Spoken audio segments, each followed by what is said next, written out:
Thank you. I really enjoyed Walker's comments. I would take that all to heart. That's a really good information for you.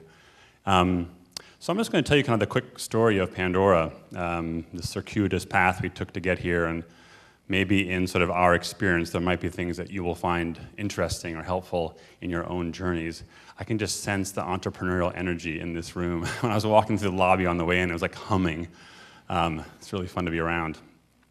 So I went to school at Stanford. I was an undergrad there, and I studied poli-sci, which is Stanford's shortest major, which allowed me to do a lot of different things as an undergrad. And I had a lifelong passion for music, and it really burgeoned when I was in college. And when I graduated, I knew I wanted to be involved with music in some capacity. I didn't really know how I was going to make a living at it. And I was completely unprepared for any kind of job given my poli-sci degree. So hunted around and wound up getting a job as a nanny. That's a respectable profession. Actually, manny is the proper term for that. And I was a manny for the first 5 years after school. That was my job. It's not really what my parents expected when I graduated college. But kids are my other lifelong passion. So for the first 5 years after school, my life consisted of getting up in the morning, sitting down at the piano, and playing piano till about 1 or 2 in the afternoon, and then going to pick up these 2 kids, 9, 10-year-old boys at elementary school, taking them home, and hanging out in the afternoon, playing wiffle ball on the street with a bunch of kids, and making sure they did their homework, then cooking dinner for the family, and then coming home, getting back on the piano, and playing until I went to bed. So I was playing piano 8, 9 hours a day, and then hanging out with kids. Pretty good life. Did that for a while, and then wound up getting involved in rock bands. Spent about 7, 8 years living out of a van, being sort of part of this huge sea of, I think, a lot of talented but completely invisible working musicians. And eventually kind of grew tired of that, and then wound up a film composer, writing music for picture. Started with sort of small, short student films, and kind of gradually worked my way into doing sort of independent feature films, which took a few years. So I was kind of on this winding road, and over the course of that experience as a musician, a bunch of ideas began to kind of accumulate in my head. One was, of course, all of this undiscovered, incredible music that I'd experienced or seen as a musician. And then, as a film composer, my job as a composer really, first and foremost, was to figure out the taste of a film director. And the way we would do that, and I developed sort of a methodology, is I would sit with a director and we would actually watch the completed locked picture with sound effects and dialogue but no music on it. And I would bring with me a stack of CDs and I would play songs for them. And we would talk about the music and they would sort of give me their feedback to it. And I would use that musical interview, kind of like a musical Myers-Briggs test, to sort of glean from them what they wanted in the score for their film. So I'd go back and compose something. So I developed kind of a musicological profile of their taste. And I did this for a few years, and then one day I read an article in a newspaper that literally kind of, sort of a light went off in my head. And I thought, maybe I could codify this taste profiling I was doing and turn it into a technology by marrying it to math and build an algorithm that would allow people to discover songs, connect songs based on their musicological attributes. So this taxonomy I had been kind of forming in my brain as a film composer, that I would actually write it down and use that as a connective tissue. And that could become sort of the solution for people discovering all these great bands that nobody knew about. So 1999, so was the sort of apex of the first big consumer.com boom. I shared the idea with a friend of mine who had already by then started and sold a company. So I'd been through the whole life cycle of a startup, and his name John Kraft, and he said, hey, that sounds like a great idea, let's go start a company. I said, well, how do you do that? He said, well, let's write a business plan. Well, how do you do that? I'll show you. So we spent a weekend, put together a business plan, and about 2 months later had $1.5 million. That was how it was done back then, to launch a business. And the cornerstone of the idea was this, what we came to call a music genome project, which was this enormous taxonomy. Fits squarely into the completely unscalable idea that Walker shared with you before this.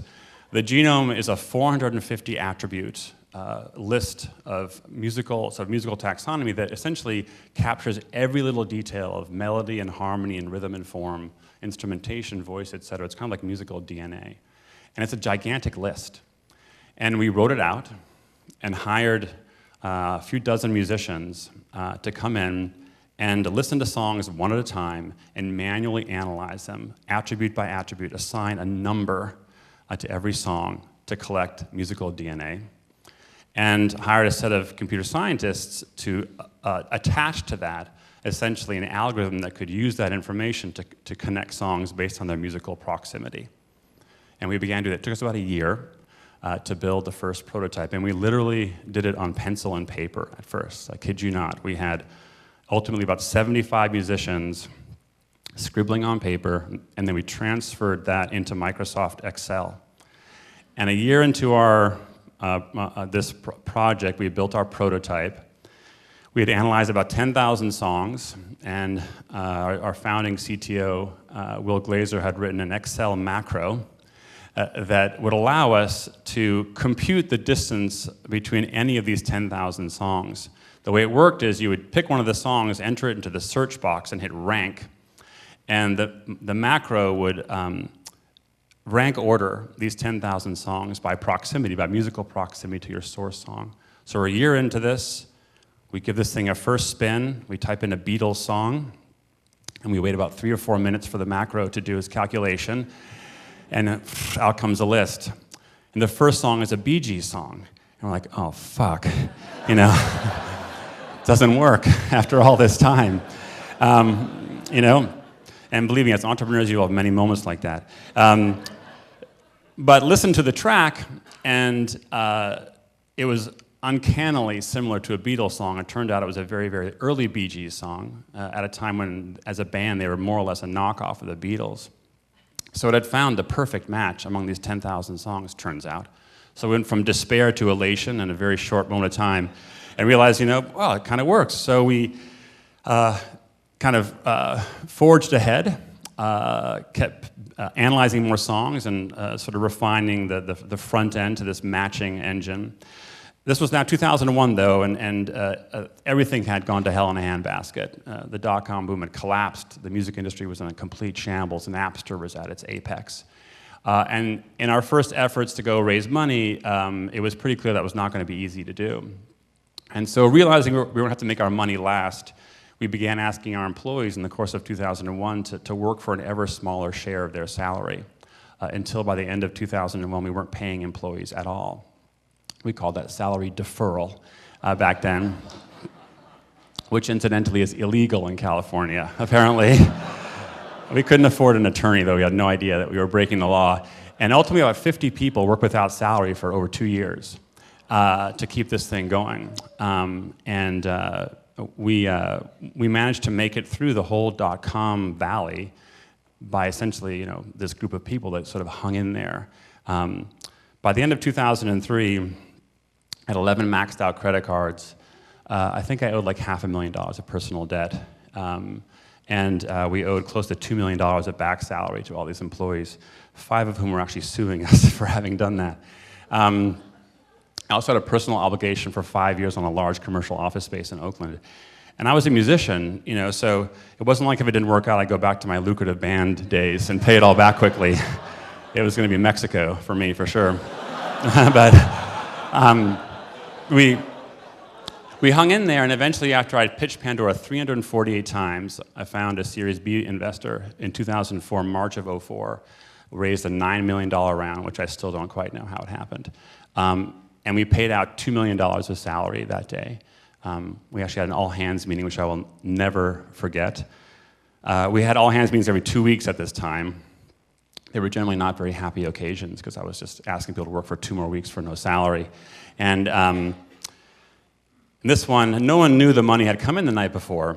So when I sat down, rather than giving my pitch to sort of 2 more weeks of sacrifice, I pulled out of my back pocket this huge wad of envelopes and slapped them down on the table and handed out like $2 million of salary to a bunch of people around the table. Everybody thought I was like, it was a really bad joke, it was going to bounce or something. But I paid everybody back, yeah. We were able essentially to restart the business. And went from really kind of this forlorn business. We had not figured out how to make any money at it, but we had built this really cool piece of IP, this gigantic musical taxonomy and this matching engine that was really killer. You type in a song and it would send you back 5 tunes that were just remarkably similar, and maybe 3 or 4 of which you'd never heard before. So it was like this magical discovery box. And then we set about sort of figuring out what to do next, and that's when the company took a big right-hand turn and repurposed that whole underlying technology and built this brand new thing that we came to call Pandora. And we launched that in the fall of 2005. In November of 2005, actually, we did a prototype with some friends and family, and then launched it as a fully blown free service to the public in November of 2005. And it just took off like a rocket ship, and has not stopped. And it was, we went from this bizarre, nightmarish experience. It was not glamorous, to quite the opposite. Just experiencing this completely viral explosion that was propelled by the smartphone revolution, of course, which came to the summer of 2007. And we went from having 50 employees to now 1,750 offices in 3 countries around the world. And it's a really incredible experience, of course, to go through that. And one thing I want to talk a little bit about in this context today is, I think that one thing that the reason I'm still here and this company is still around, which has no business being. I mean, the chances of our company having survived that are close to 0. When we raised our second round of financing, I think 1 out of 1,000 companies was getting money, and I get asked a lot, how did this company survive all that? And I think one of the key things was that we always had a very clear sense of purpose inside the business. There was a reason why we were doing this that we all, I think, really believed in, which was sort of a 2-sided coin. One was that, music is this magical thing that we all love, but most people have a very hard time staying connected to it. Music, especially as you get older, radio does not play the music you love, and it's very time-consuming to interact with it. When you get a job, it's hard to really have that time, and you get kind of disconnected from it. But when you reconnect to music, it's a powerful thing, and we really believed in what we were doing, the good we could bring people by helping them enjoy that. And the flip side of that coin is what we could do for artists. That we'd be providing this platform that for the first time would start surfacing music and playing it in a way that's completely blind to popularity, which is, again, the cornerstone of the Genome project. So the music genome, when it connects one song to another, it doesn't know if that song it's playing is from a well-known established artist or some brand new band. It's blind to that. So it's a completely democratic sort of level playing field. And we play about 140,000 artists or so, I think, in our catalog. Just about every single artist plays every month on the service. And there are 12,000 artists now on Pandora that have at least 350,000 unique listeners on the service that have created a station using their name to start it. 12,000. And of those 12,000, about 80% have never played on any form of radio ever. So it's this huge sea of what I think of as the future musician's middle class that has been out there all this time, but no one's been able to find them. And our ambition is really to surface them and give them a future. And I think throughout this process, even when things were in their darkest moments, that was something that I think sort of kept us all together. And when the company began to really grow, post-launch as Pandora, I could see the company begin to evolve in lots of exciting ways, but I also knew that we needed to really hang on to something special, that taproot that had kept us alive during those times, and that I thought would be really important for us as we grew to maintain the integrity of the business. And so we actually sat down and crafted what we call Pandora Principles. There are now 7 of them. And these principles are really kind of a statement about why we're around, who we are, what we care about, how we treat each other, the sort of cultural values, if you will, of the company. And we imbue those into the business. We really do take pains to hire based on them, to fire based on them, to promote based on them. And everybody who comes into the company, we hire about 70 or 80 people a month right now. It blows my mind. We'll actually go through what we call Pandora University. which is a day-and-a-half set of sessions, the capstone session of which is called Pandora Principles, where we talk people through this and teach them about it and ensure that when they go into the company, they absorb sort of and adopt these principles. Because I really have a huge belief that, no matter how much of a head start you have, how strong your brand is, how good your fundamentals are as a business, if you don't have a really firm grasp on the core principles and culture of your company, you will eventually hit the rocks. And I think that's true of companies at just about any stage. Certainly in small startups, when you have 2 or 3 founders, there's ample opportunity for things to go south. And it's really important to do good housekeeping, to keep sort of your cultural house in order. And I think that remains a real big strength of the company. So now as I sort of look ahead and see what's sort of possible, I consider myself sort of the sort of guardian of that inside the company. And I think having sort of grown up the way we did over these sort of kind of a pretty rough few years, in some ways we learned the value of that. And I would really encourage all of you, as you build your companies, as you grow them, to not underestimate the power of those things, even as you have all these exciting prospects ahead and your audience is growing like Teesprings is. And you can see all that opportunity to not forget the importance of sort of the fabric of your business, and how you treat each other, the culture you're building, because ultimately that's what will sustain you over a long period of time. I can't actually see the timing, so I don't know. Am I doing okay? I'm supposed to be looking somewhere at a timer. Am I okay? Okay. So I started a little bit early. I'm happy to take questions if people have them. I want to give a little time for that too. So.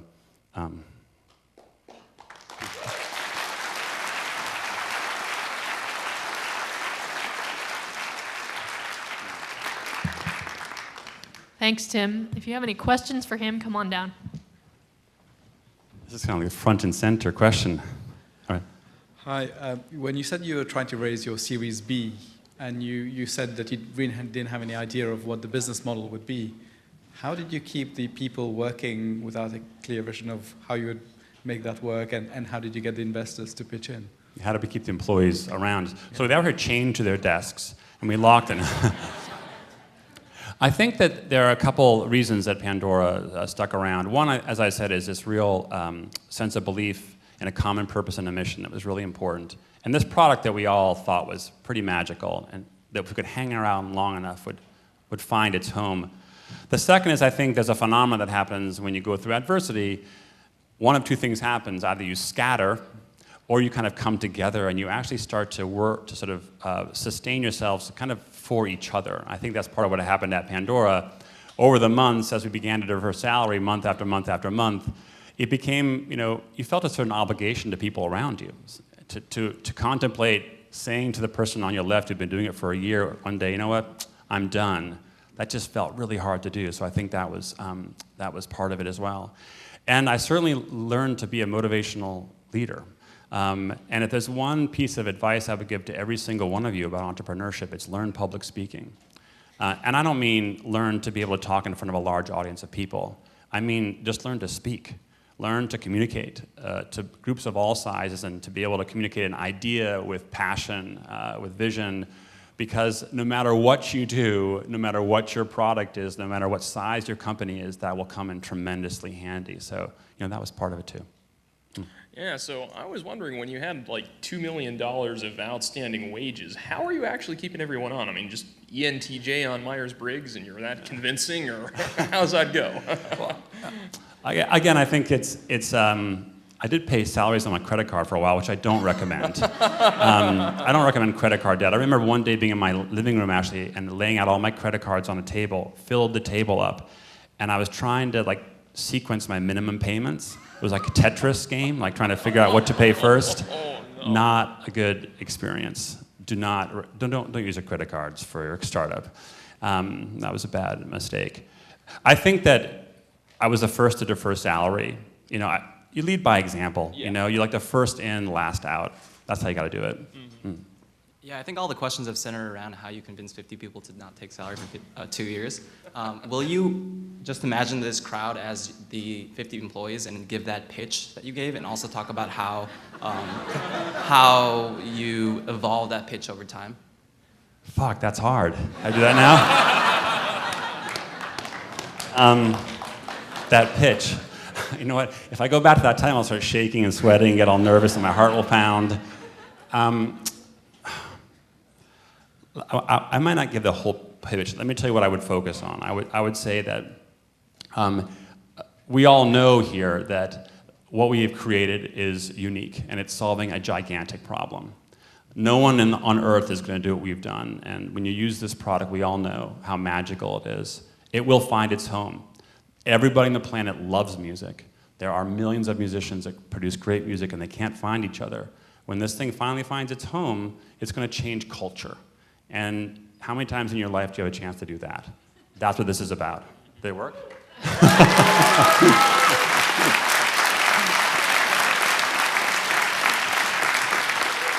And so did that pitch stay consistent through the 2 years? Did it change a little bit? No, look, I mean, part of it is a pitching, but part of it is also leaning into each employee one by one, taking them to lunch, dinner, understanding their problems, empathizing with it, really, being close to them, getting to know them, getting them to trust you. That's really where it all starts. Yeah. Thank you. Yeah. When you had made the Music Genome project, you struggled for a while to figure out what Pandora was going to become. What else could it have been?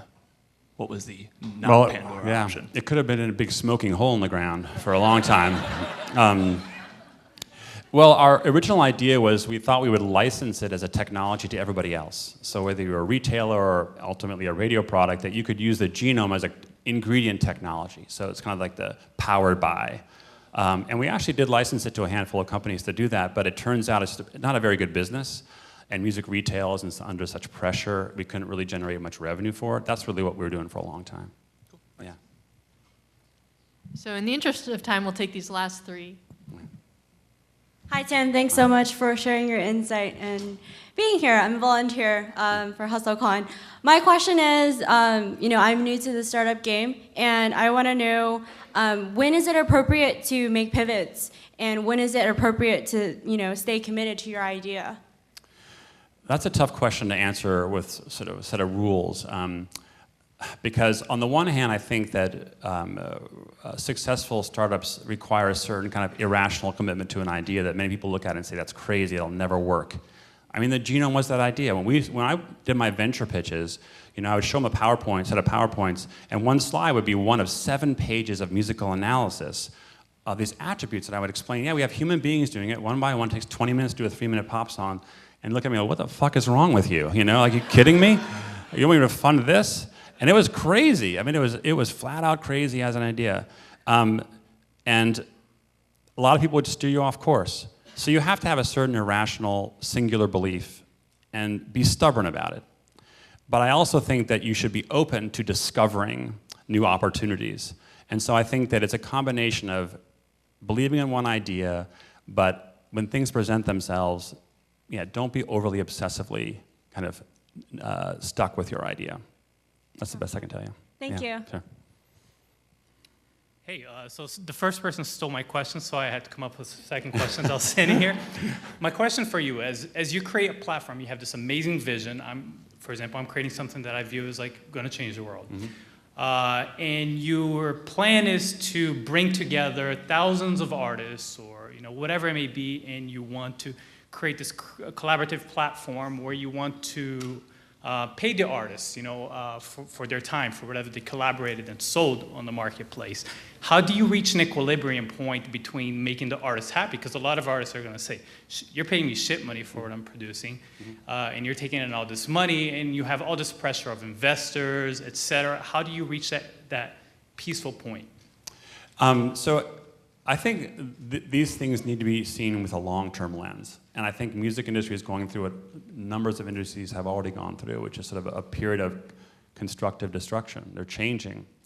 And I think the long-term view, the long-term vision of the industry that we think everyone will come together around is music will exist on a connected platform. So it will not be broadcast, like radio, where you play a song, it goes out to the ether, you don't even know who's listening to it, when, what they think of it. They're disconnected.